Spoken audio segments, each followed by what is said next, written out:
qism 8-qism. Muallif Gulinur. Azizlarim, kanalga obuna bo'lib, like bosib qo'yishni unutmang.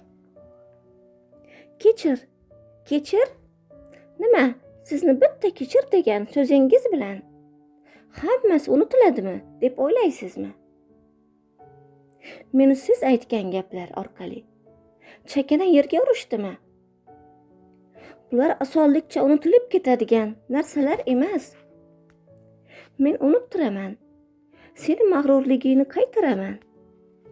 Xo'sh, qanday qaytarasiz? Men qaytaraman dedimmi? Qaytaraman. Internet tarmog'ida meni sha'nimga juda chiroyli gaplar bo'ldi. Rahmat sizga. Meni elga tanittirganingiz uchun. Hozir bir ish qilaman. Men bilan yur. Qayoqqa? Sahnaga. Shohruh qizni javobini ham kutmasdan qo'llaridan tutib, davra markazida joylashgan sahnaga olib chiqdi. Mikrofonni qo'liga olib, hammani e'tiboringizni 5 daqiqaga menga qaratishingizni so'rayman. Mikrofonni qo'liga olib, hammadan e'tiboringizni 5 daqiqaga menga qaratishingizni so'rayman, deb hammani e'tiborini o'ziga qaratdi. Hamma Shohruhni nima deyishini kutib turishardi. Nima qilyapsiz? Esingizni yetingizmi? Qo'yib yuboring qo'limni. Jim, eshit, dedi qulog'iga shivirlab. Hurmatli xonimlar va janoblar, men Shohruh Saidov. Bundan 2 hafta oldin mastlikda ahmoqona gaplarni gapirib yuborgandim. Bu gaplarning barchasi o'zimdan emaslik paytimda aytilgan gaplar. Biz Nigora bilan biroz tortishib qolgandik. Shu sabab jahl ustida Nigoraning dilini og'ritadigan gaplarni aytib yubordim. Ey Xudo, bu tilba nimalar deyapti? Nigoram dedimi? Yana meni sharmanda qilmoqchimi? Endi ham shunday qilsa, men jiddiylashaman. Nigora shu gaplarni dilidan o'tkazardi. Xayol surib turar ekan, yigit uni o'ziga qaratdi va Nigoram, meni kechir. Men o'zimda emasdim, mast edim. Nima deyotganimni bilmagandim o'sha payt. Seni sevaman. Menga ishon. Seni dunyodagi eng baxtli qizga aylantiraman. Shu paytgacha senga bergan azoblarimni barini unuttirish uchun butun jism va jonim bilan harakat qilaman. O'sha seni tirnog'ingga ham arzimaydigan, ko'cha qizlarini sendan ustun qo'yaman degan ahmoqona gaplarim uchun ham kechir. Sen meni borlig'imsan. Men bugun ziyofatga yig'ilgan barcha mehmonlar va omma oldida sendan kechirim so'rayman. Meni kechira olasanmi? Yana bir marta imkon bera olasanmi? Yigit shu so'zlarni aytib, endi Nigoraga tiz cho'kmoqchi edi. Yo'q. Nima qilyapsiz? Yigit kishiga tiz cho'kish yarashmaydi. Tiz cho'kmoqchi ekanini faqat Nigora payqadi. Boshqalar sezmasligi uchun bu gaplarni ham qulog'iga aytdi. Sen uchun tiz cho'kishga ham tayyorman dedi. Yo'q, kerak emas. Mayli, sizni kechirdim. Hamma eshitsin kechirganingni, deb jilmaydi yigit. Yaxshi, men Shohruh Saidov mastlikda ajragan gaplari uchun uni kechirdim. Agar sog' payti aytganda shu gaplarni hech qachon kechirmasdim deb aytdi. Nigora ajragani uchun kechir. Shu yerdan bir tikaning sanchib oldinga yaramas kaktusim. Ziyofat davomida senga bitta sovg'am bor. Faqat Nigora eshitadigan qilib gapirdi. Yana qanaqa sovg'a? Meni yana sharmanda qilmoqchimisiz? Aslo unday emas. Seni sharmanda qilishni xohlaganimda hammani oldida kechirim so'ramasdim. Kut, Nigoram kut, deb chiroyli kulgancha Nigorani yuzidan o'pib qo'ydi.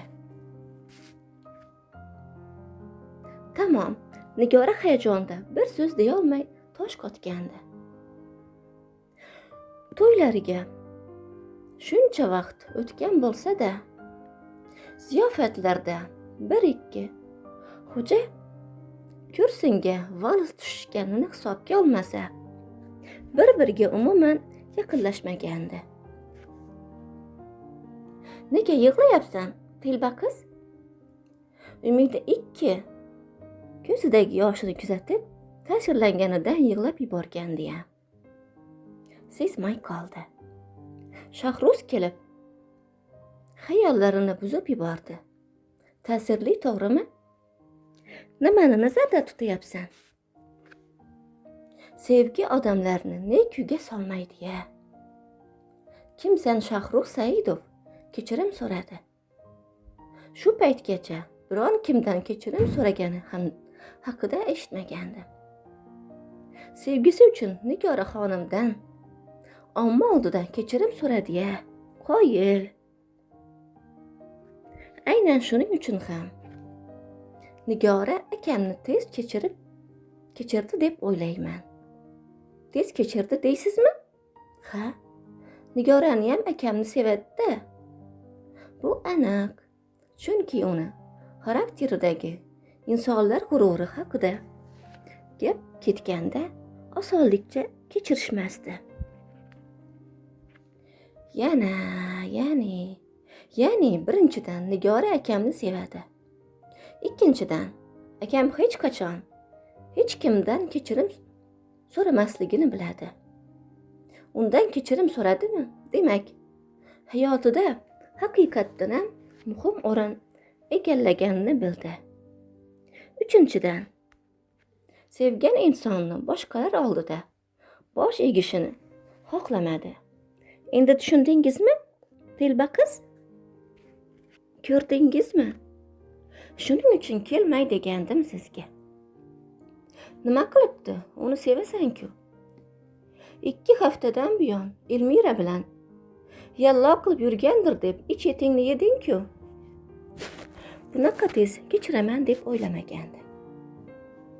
Ko'zlariga qarab, xafaligim unutishga oz qoldi. Sevgi shunaqa-da singlim. O'zing nega tezda kechirding? O'zing-ku kechirgan. Biroz yerintirmabsan-da, bo'lmasa kulib yubordi. Kuling, sizga kulish bo'lsa-da, uni tez cho'ktirmoqchiligini ko'rib, yuragim yorilay dedi o'zi. Nega yoriladi yuraging? Tez cho'ksa, cho'kibdi edi. Chinnimisiz? U erkak kishi. Shuncha odamning ichida ayol kishiga tez cho'kishi yarashmaydi. Seni g'ururing-chi? Bilmadim, aka. Uni odamlar oldida bosh egilishini xohlamayman. Bu uchun o'zimni g'ururimdan ketishga ham tayyorman. Yavom sevibsan-ku, kichkintoy. Unga qachon haqiqatni aytmoqchisan? Qancha tez bo'lsa shuncha yaxshi. Lekin u buni qanday qabul qilarkan? Senga ishonaman. Doim unga dalda bo'l, yonida bo'l. Menimcha sen yonida bo'lsang hammasi yengib o'tadi. Men doim uni yonida bo'laman. Yasha singlim, haqiqiy vafodor ayolsan. Akbarxo'ja bilan Nigora yoshligidan birga katta bo'lishgan. Akbarxo'ja Nigoradan 4 yosh katta. U Nigorani o'z singlisidek ko'rardi. Oilalari do'st bo'lgani uchun ko'p ko'rishardi. Ko'p vaqtlari birga o'tardi. O'sha kuni Akbarxo'ja ham ziyofatga kelishi kerak edi.